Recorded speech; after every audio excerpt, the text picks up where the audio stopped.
Assalamu alaikum warahmatullahi wabarakatuh. My name is Muhammad Ibn Fattah, and today my group will be presenting on the topic they were given, which is Muslim coexistence in Western Mediterranean. For a start, I'm going to be the first presenter, and I'm going to present on the introduction and historical background of Muslim coexistence in the West. Before I start, these are the content of which my friends will be presenting on, which is social interaction, restrictions imposed on Christians and Jews, social mobility and conversion, religious and social conflicts, art and architecture, language and literature, and lastly, the aftermath of Muslim coexistence in the West. So, without further ado, let's start with the introduction. So, the word coexistence means that there are two or more parties desiring to live together in peace, without any dispute, quarrel or anything. And usually, things like this are unlikely to happen. But despite this, with understanding, harmony and sacrifice, we can still try and live together. We may see the Muslim coexistence in the West had some beautiful moments, but we must bear in mind there are also dark periods in which sufferings happen. And lastly, whenever we talk about their beautiful moments, we must know that it all happened when all people listen or abide by the rules or teachings. Next, we look at the Western Mediterranean. There are few nations such as Spain, France, Malta, as well as the Strait of Sicily, a portion of the Italian coastline, and few others. These are the few nations which are located at the Western Mediterranean. Now, we move to the historical background of the Muslim who exist in the West. It all started with the death of our Prophet Muhammad ﷺ in the year 632. After his death, the Muslims started to have successes in order for the Muslims to continue and expand. It was then his successors immediately takes over, and slowly the Muslim empire started to rise and eventually became a large empire. After Prophet Muhammad's death, his successors started their conquest on expanding Islam in order to continue and spread Islam to around the world. The conquest for the West, so-called, started during the time of Umayyad dynasty, where they slowly conquered places upon places, such as parts of Algeria and then Morocco. The Muslim force also occupied or conquered Sicily in 652, and then they moved to the Iberian Peninsula in 711. So for some of you who did not know, Iberian Peninsula consists of mostly territories from Spain and Portugal. It was then the famous conquest happened where the Muslims arrived in Europe by crossing the Strait of Gibraltar. It was a major conquest, as these are one of the reasons Muslims managed to arrive in Europe, where they conquered Andalus. Their conquest continues when the Almoravid dynasty takes over Andalus and Maghreb, and by the 8th century, Islam will already surround almost all of the Mediterranean. And so, as I said before, conquest of the Iberian Peninsula, also known as the Umayyad conquest of Hispania, was a major conquest and one of the most popular ones. So these are one of the places which are known for the Muslims' existence in the West, was when they conquered Spain, as it shows the Muslims' existence and coexist at that time, which means that Spain are one of the places which shows that the Muslims coexist or live together with other religions. And the ways they show their existence was through their contributions during their reign, as they contributed to a lot of things, such as Spain was known for their arts or luxury arts, learning centers, and so much more. It was said during their time in Spain, it was known as the Golden Age for learning, which is due to the constructions of libraries, colleges, and the writing of literatures and poetry was said to be at their peak. Their interfaith with other religion also shows the type of coexistence the Muslims prefer. What do I mean by that? Is that by showing their togetherness to do something together shows that the Muslims prefer peace, as this is maybe by connecting with different religion can help strengthen the community, such as the Jews and Christians. They still manage to retain some freedom under the Muslim rule, although at times there were restrictions on practicing one's faith, maybe due to certain circumstances.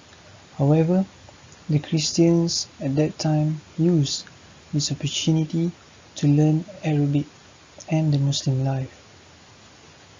Lastly, there are also other places as well that was also known for the Muslims' existence in the West, which is in the Muslim rule in Sicily.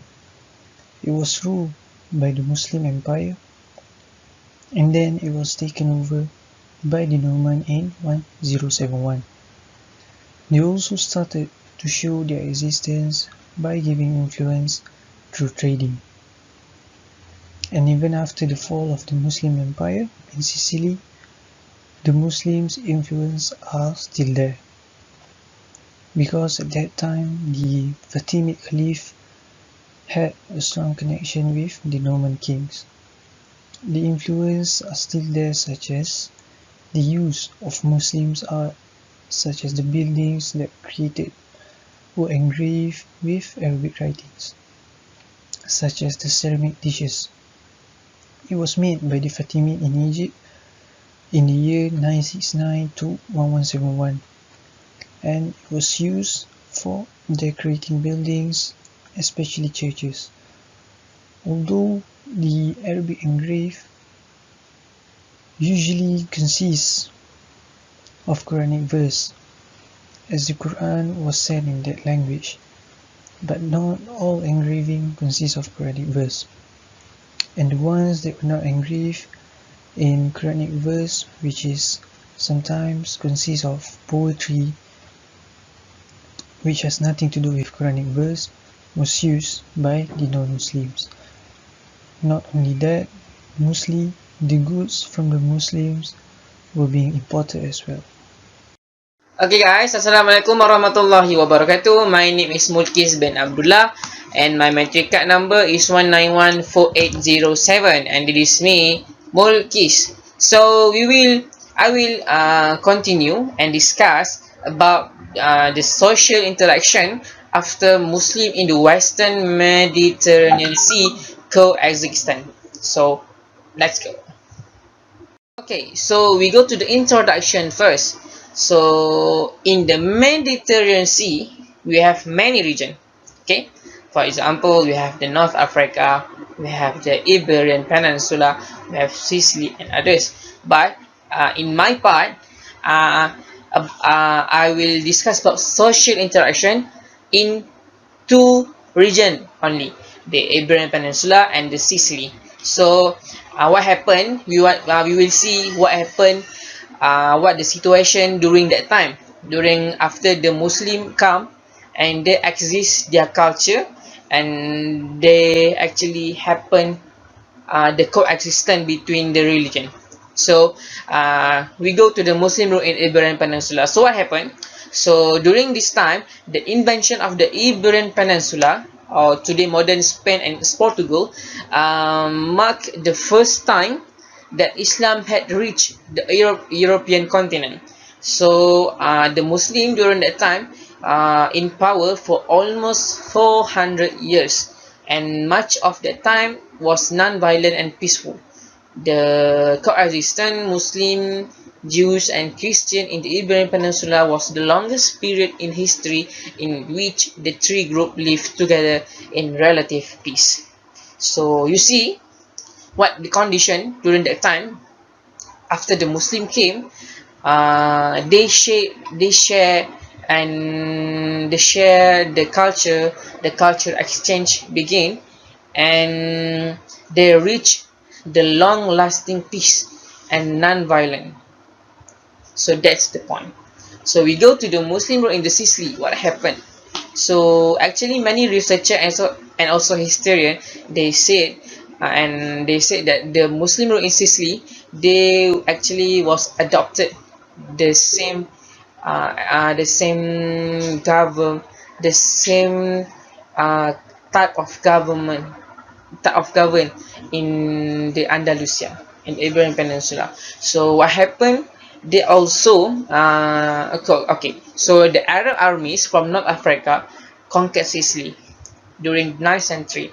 So this leading to the 4th century of Muslim history on the island, which is now part of Italy. So the Sicily during that time had often been portrayed as an interfaith utopia where Muslim, Christian, and Jews live side by side, giving rise to the cultural exchange. You see, they the same pattern with the Iberian Peninsula in the Iberian Peninsula. So nothing changed, just they live in the different region, but in the Mediterranean Sea. So now let's move to the social interaction under the Muslim rule in Iberian Peninsula. Let's go. Okay, guys. So now let's discuss.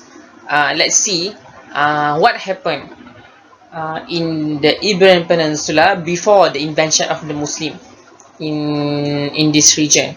So the Iberian Peninsula before the coming of the Islam, the most powerful ruler that governed the Iberian Peninsula was the Visigoth kingdom. So the Visigoth were in power in this region from 586th century to 713th century. Um, Under the Visigoth, who were primarily Catholic, the Jews were subject to anti-Semitic laws aimed at eradicating them. So what is anti-Semitic law meaning? So the anti-Semitic law actually, in the other word that we can easily understand, was the anti-Jews. So the king of Visigoth had used their power in church to execute their anti-Semitic law. So from this we can conclude that clergy and the church were in a position of power before the Muslim conquest in the Iberian region. So they had used the power, they have actually corrupted the power of the church, and they do many bad things, and also they have doing a sin because of they actually always they attack and assault and also eradicating, they aim to eradicating Jews people. So the goal of the Visigoth during that time was to eradicate Jews either by genocide or forced conversion. So during this time, we want to see how the socially speaking, the Jews actually during that time, when their social interaction between Jews and also the Catholic itself were under very bad condition. the Jews actually live in the violent and also always discriminate by the Jews, by the Visigoth ruler.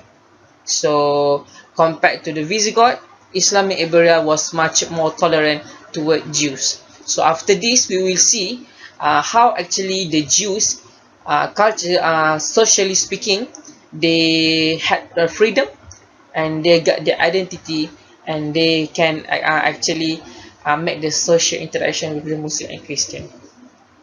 Okay, guys. Now let's see uh, what the condition of the Jews during under the Visigoth kingdom. How actually they don't get their right uh, to do the social interaction between the Christian in the Iberian Peninsula, and also they don't have any freedom. So the first one, the Jews was barred from holding public office or holding power over Christian. And then because of this law, it's forcing Jewish communities into poverty. This law actually crippled the Jews economically. So the third one, actually, uh, the other way how the Visigoth king want to execute or eradicate the Jewish community, they had replaced the punishment by the death penalty. See, even minor infraction like performing a circumcision or refusing to eat pork, they can easily uh, punish and get the death penalty. So the last one, the goal of the Visigoth to eradicate Jews either by genocide or forced conversion. So this actually the Jews that were subject to anti-Semitic law, and then the anti-Semitic law is the goal of the Visigoth to eradicate Jews. Okay, finally, the Muslim had invaded the Iberian region.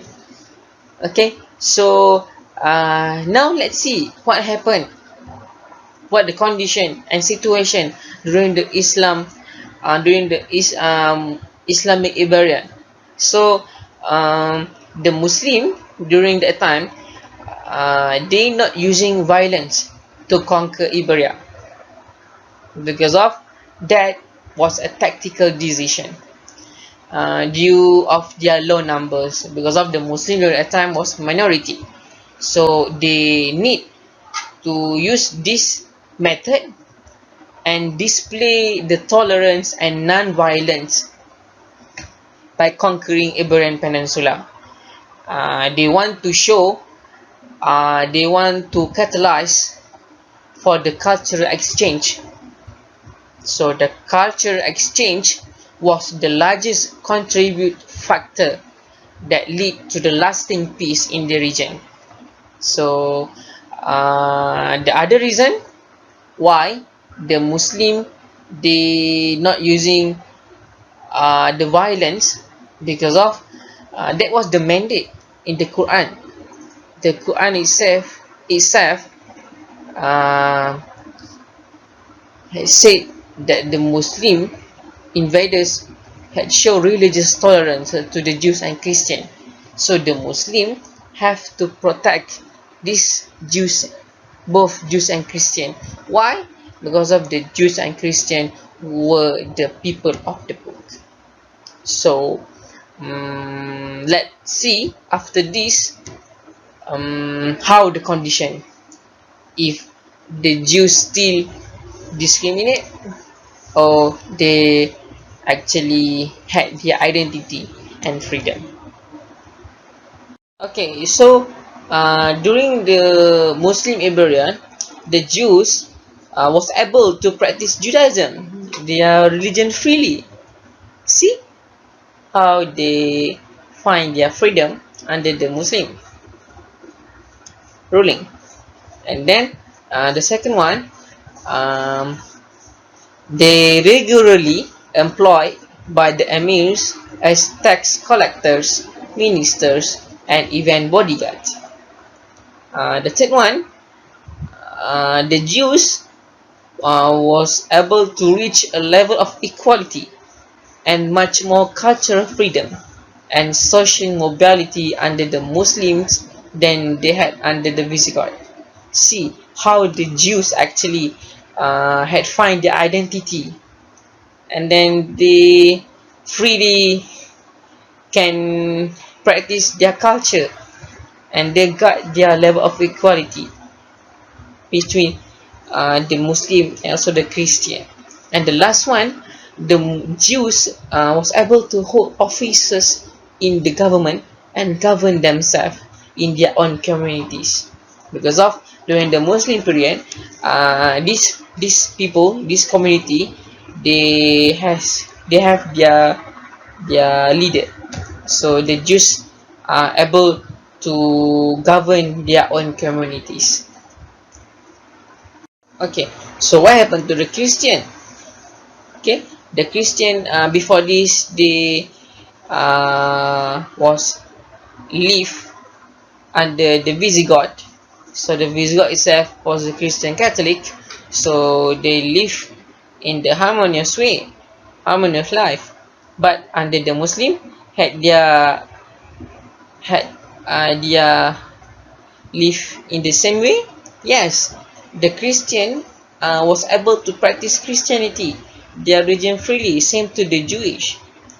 Okay, and then they are regularly employed by the emirs as the tax collectors, ministers, and even bodyguards. Same also like the Jews people.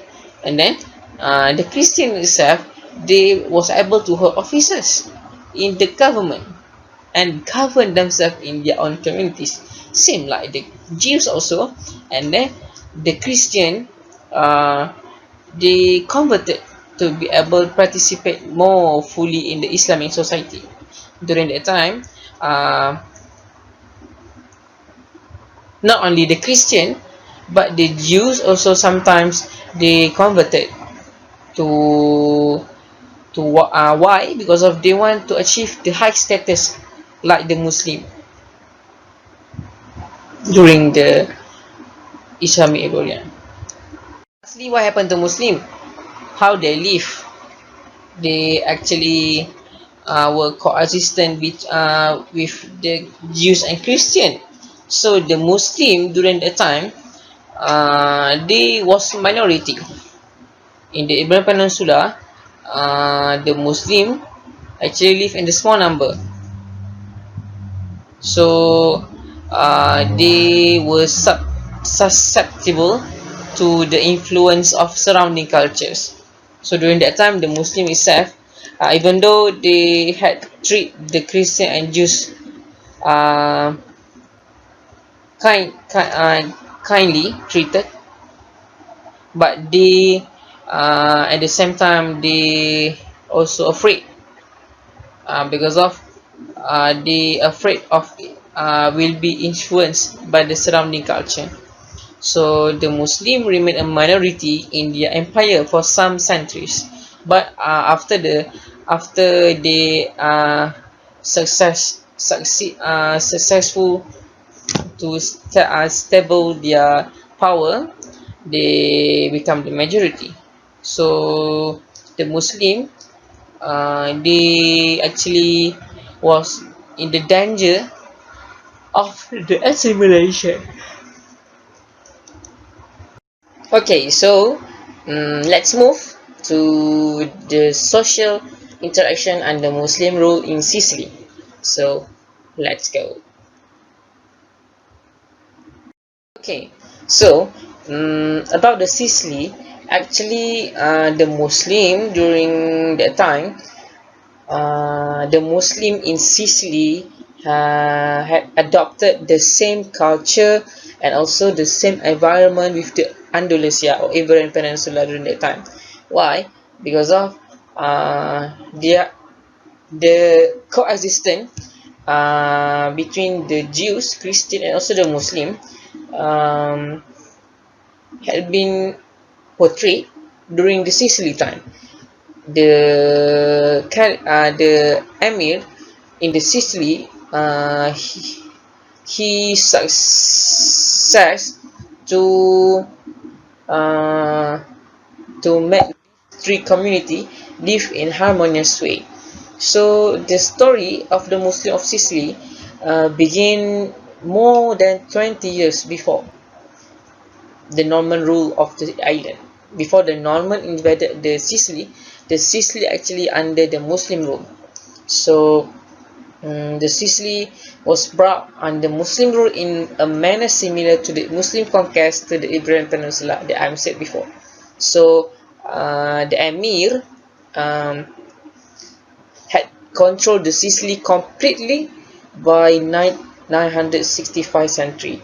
So the Sicily was also well positioned for the coexistence of various religion groups within its border. The unique of the mixed population in Europe with Muslim, Jews and Christian, and also they have the indigenous Christian of the Greek Rite. So indeed, the Christian and the Muslim were close neighbor at this time. If you see in the Iberian Peninsula, the Muslim and Jews and also the Christian they coexist together. They live together. But in Sicily, the Muslim in Sicily, after the Muslim had existed in the Sicily, these two group were most or regularly have the good relationship.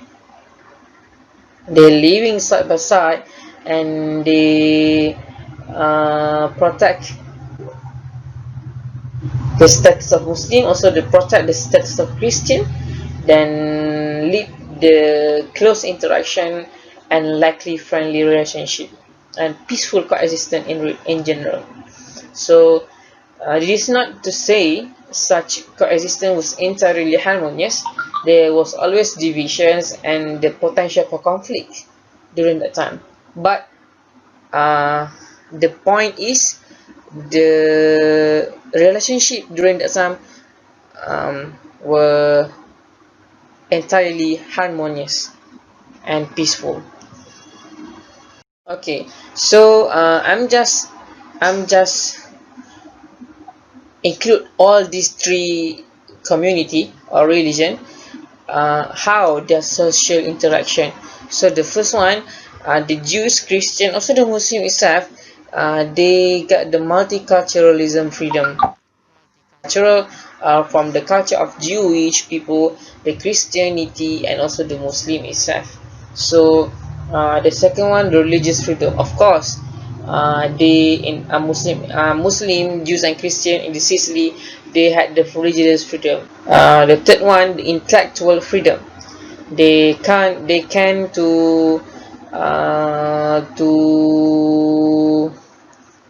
build up and also share the knowledge about their culture, about their religion toward the others people. They got the freedom to do that.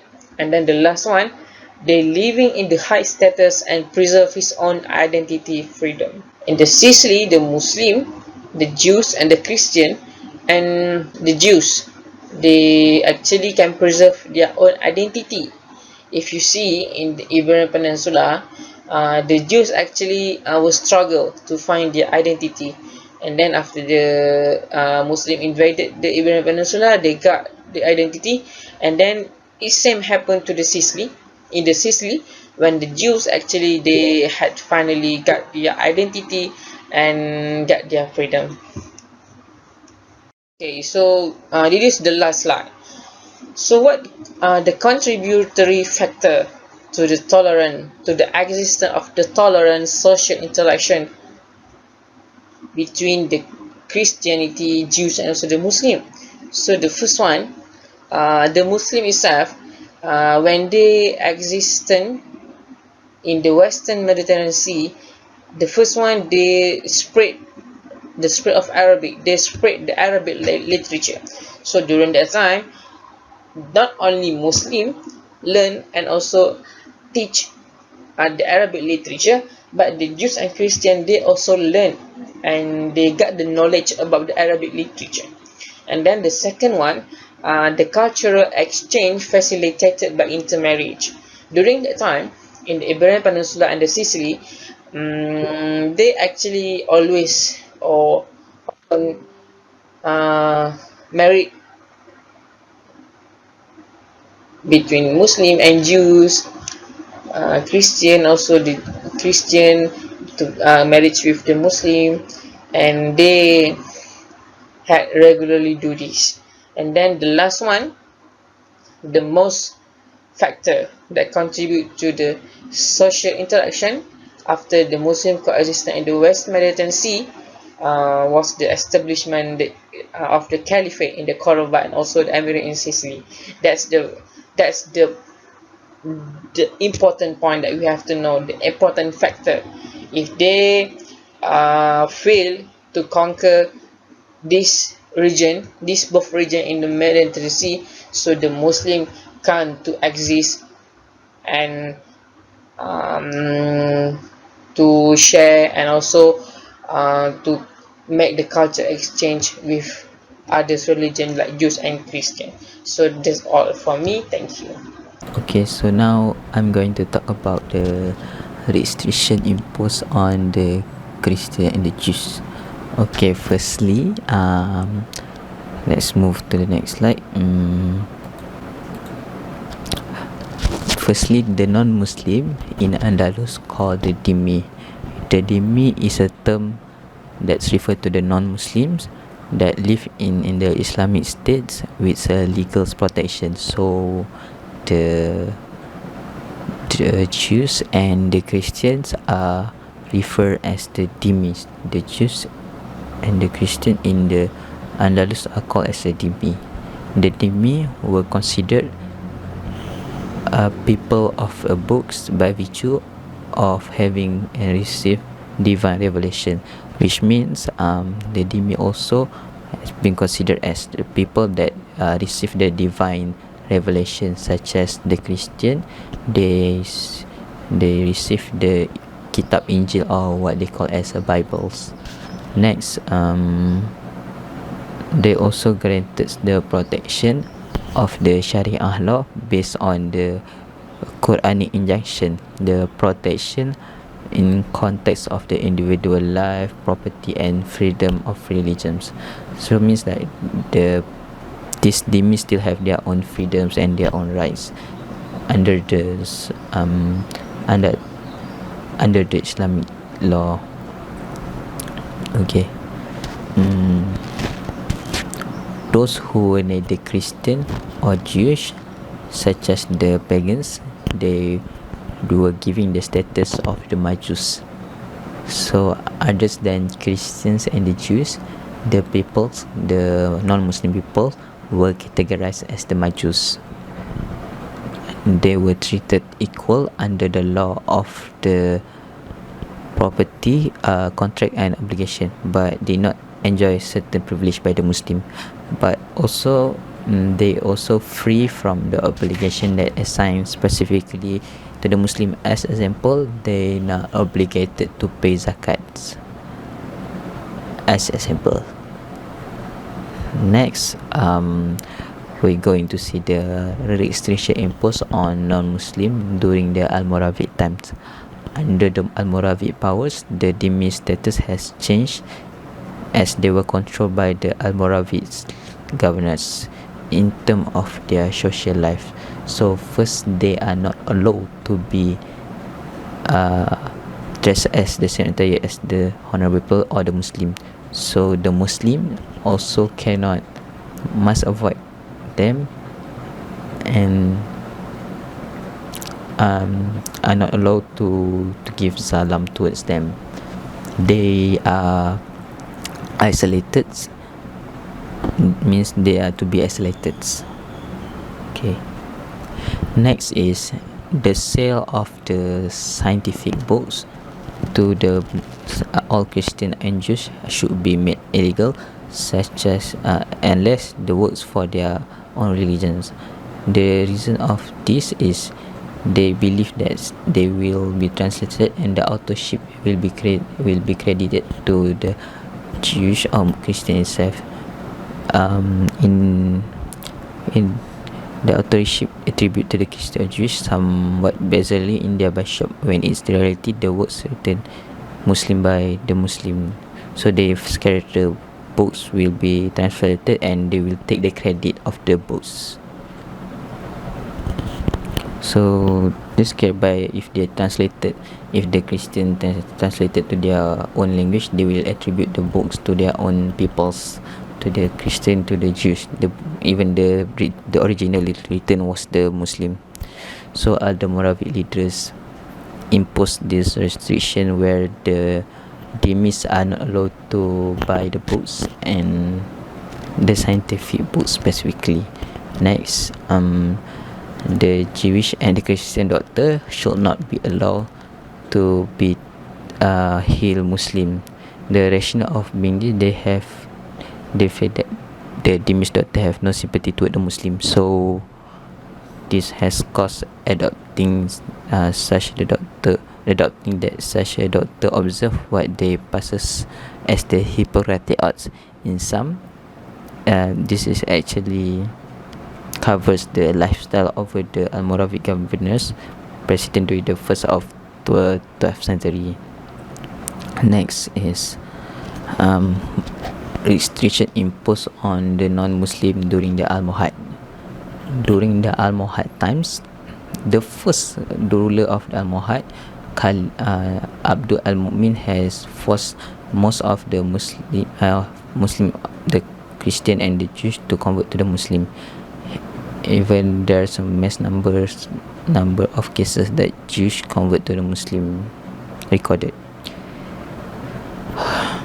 Okay, to force them more or to push them more, they also could not build new church and their new religious buildings, and they are not allowed to hold any official position in the governments. Next, certain restrictions and taxes are imposed on the church and others religious buildings. So they have imposed another extra taxes for their own build or their own church or any other religious buildings. So also they bring extra taxes which address towards their, as we can see that there are other taxes to the dimishos, their church taxes, their own church, their wine, their also has been taxes. That's also under the Almohad times. Next, we're moving on to the social mobility and conversion. Basically in this topic we're going to discuss about how the dhimmis, the Christian and the Jewish converted to the Muslim. So the first is the factors of conversion. There's a lot of factors, but this is the major factors shows the major factor of the converters. So first is the marriage. There's significant degrees intermarriage between Muslim and the Christians. So basically, as we know, when the Muslim and the Christian couples married, the Christian wife will convert to the Muslim basically.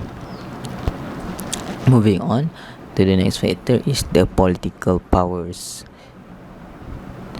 Okay, the Christian on the other hand were more eager to convert to the Islam, meaning the higher ranking of the position, while others such culture that liking the Islamic teaching and the culture that they compel to convert.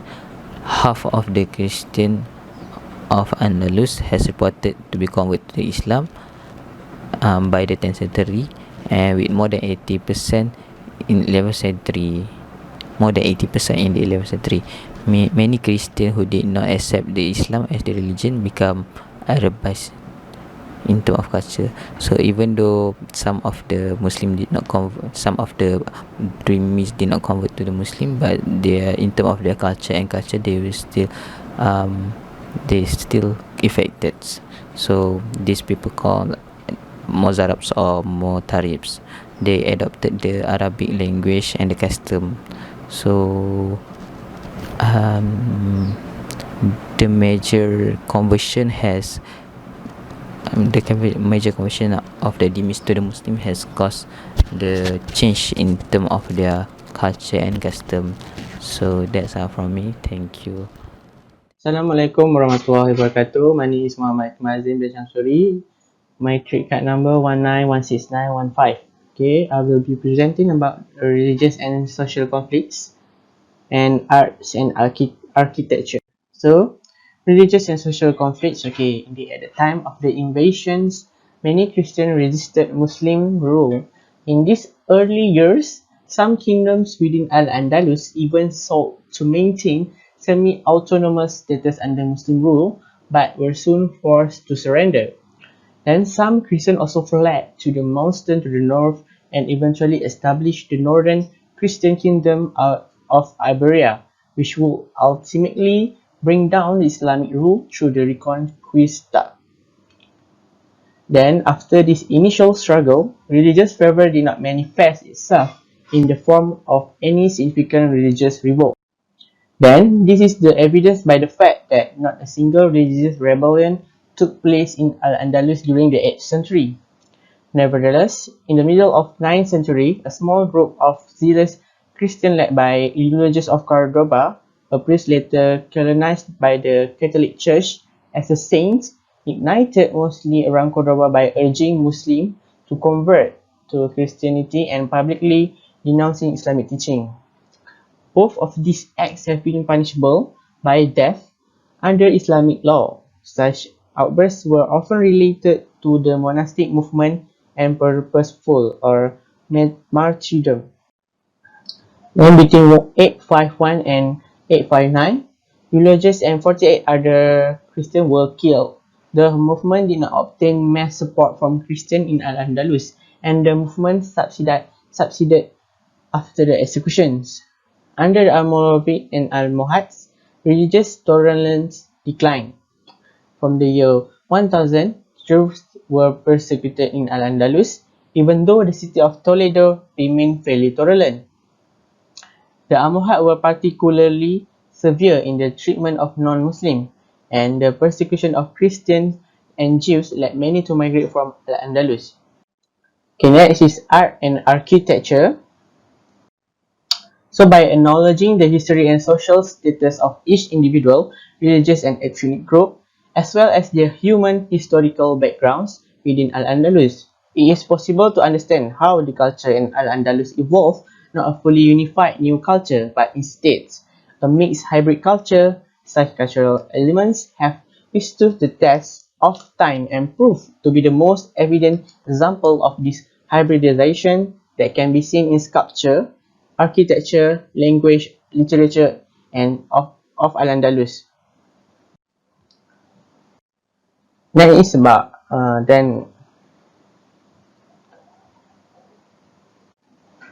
for art and architecture, Andalusian was a blend of various artistic elements from the Catholic, Classical Roman, and Byzantine artistic traditions. Then the art of Andalus had a distinct Arabic and Islamic influence, manifesting itself mainly in sculptures and mosaics as well as in other artifacts that serve a dual purpose besides being aesthetically pleasing. It is an indication of the multicultural influences that resulted in the distinctive architectural style of Andalus. Okay, for example of the architecture, as you can see, the first picture is Medina Zahra, which the Moorish have the Moorish architecture of the praying hall. Then the second one is a casket made of ivory with carved decoration and engraved silver demonstrating traditional Islamic art. Then the last one is the interior of the synagogue.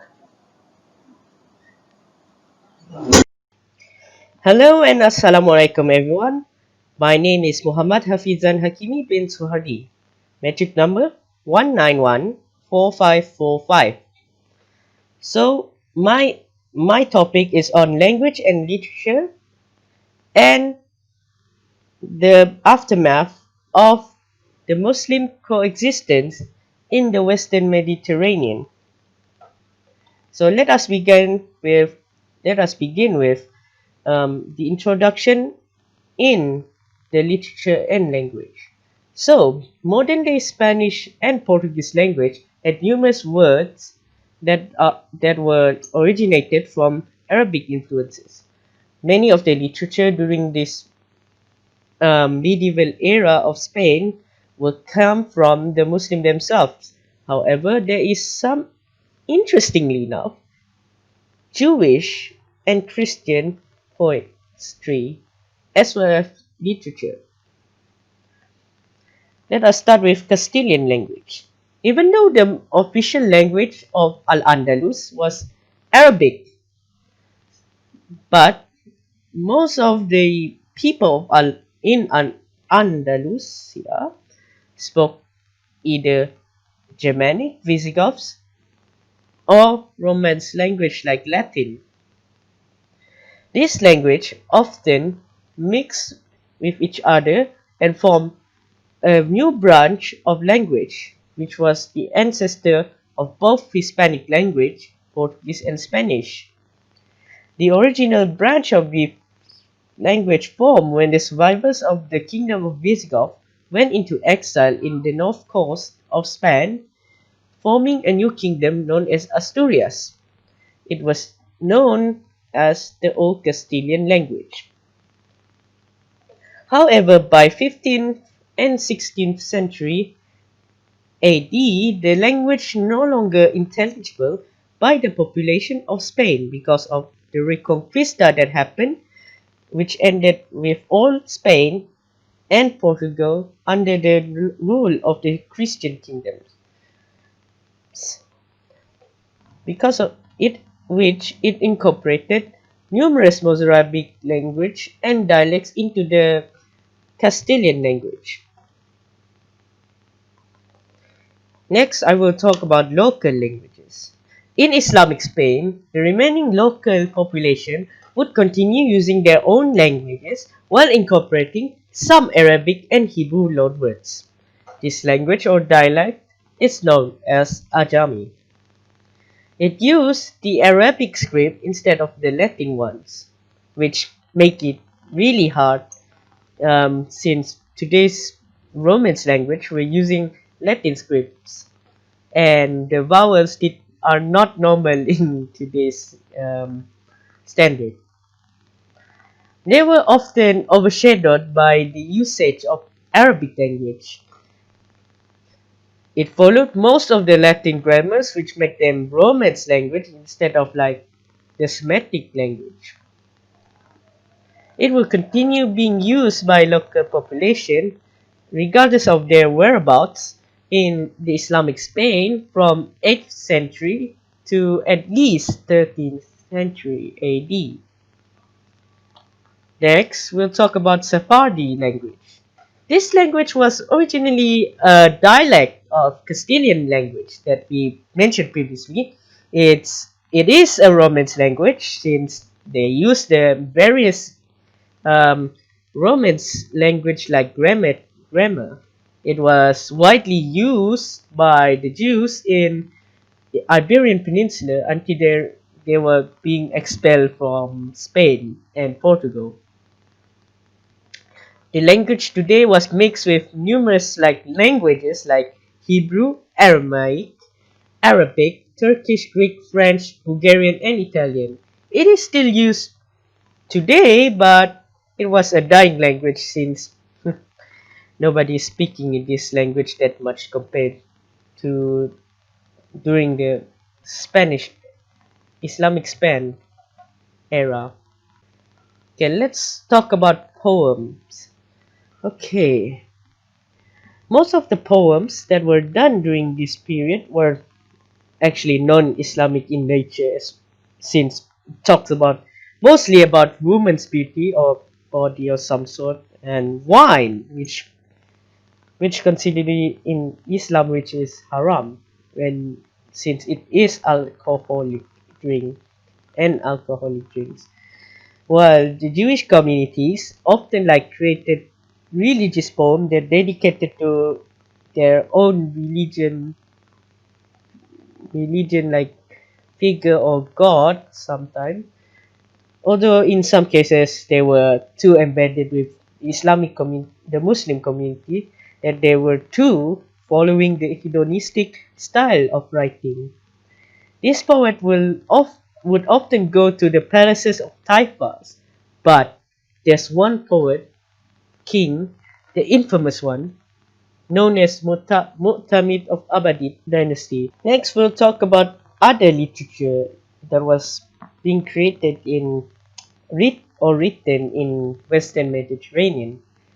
Most of this literature were done by Muslims themselves. The story often talk about local stories, and about sometimes about supernatural stories. Of course.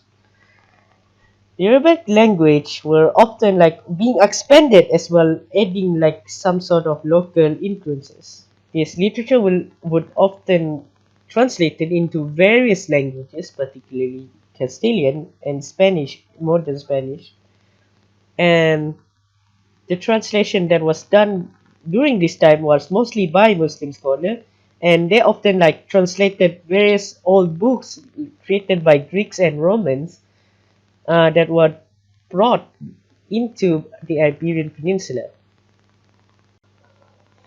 The next topic I will talk about is the aftermath of the Muslim coexistence in the Western Mediterranean. Introduction. The Muslim coexistence has ended quite suddenly in 16th century at the end of the Spanish Reconquista, after like the both king and queen of Aragon and Castile respectively ended the convivencia. However, regardless, their influences can be noticed everywhere in Western Mediterranean. For example, their arts and architecture remain on the various islands and Spain in the Western Mediterranean. Like for example, if you see on the left of the screen, you could see Malta. Malta was once a part of like Islamic culture group. They still like their buildings are reminiscent to with the former Muslim Islamic kind of architecture that we associate today. There's using, as we see there, there's dome, and there's like the theme of the place really looked like it was in the Middle East, but in actuality they're no longer Muslim, and although you could see most of the people there were Christian nowadays. Next, we'll talk about the languages. Since I previously mentioned by me, most of Arabic vocabulary entered the Spanish, and not only Spanish and Portuguese, but also the Maltese and Sicilian language or dialects. Maltese in particular was still a Semitic language, which was really weird and unique in the region, since although they're using the Latin script and integrated some of Italian vocabulary. You can still learn this language, but it's not being used that often nowadays. But you can still learn in Malta. But overall, it's still like Arabic in nature, especially the grammars, which make it.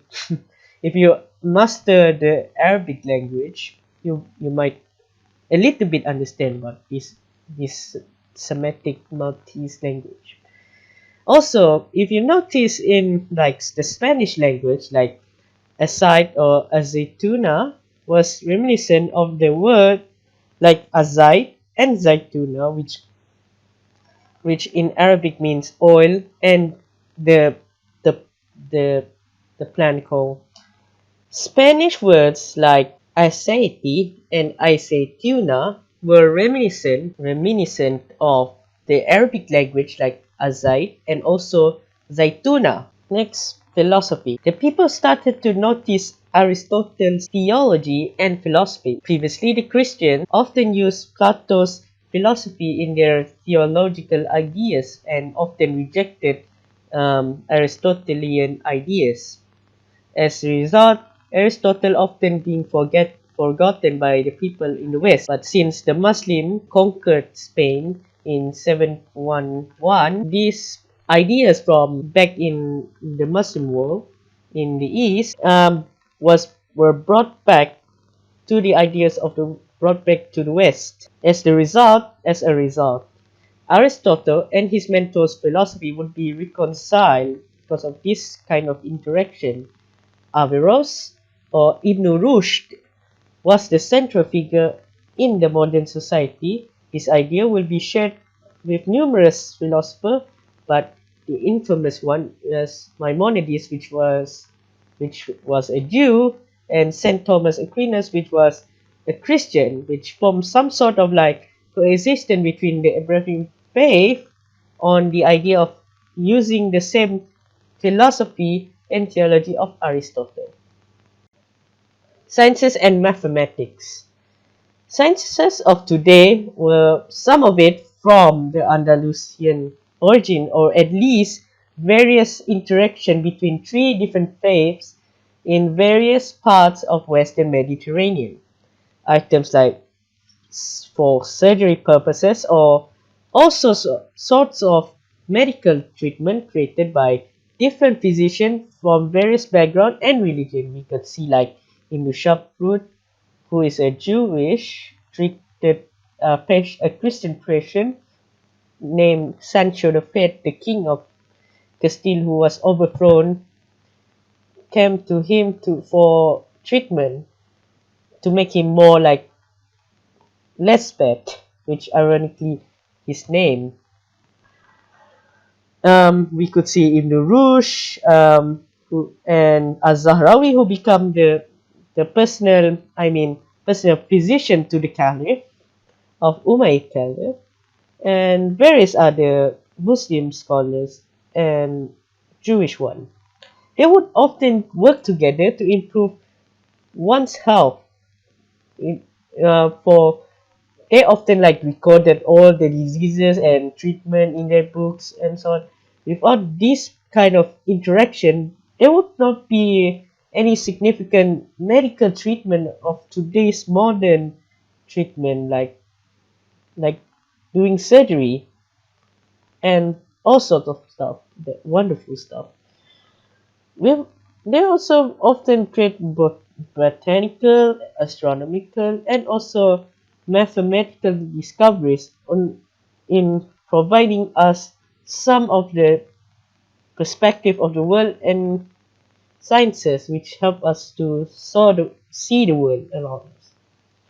That's all for me. Thank you for watching this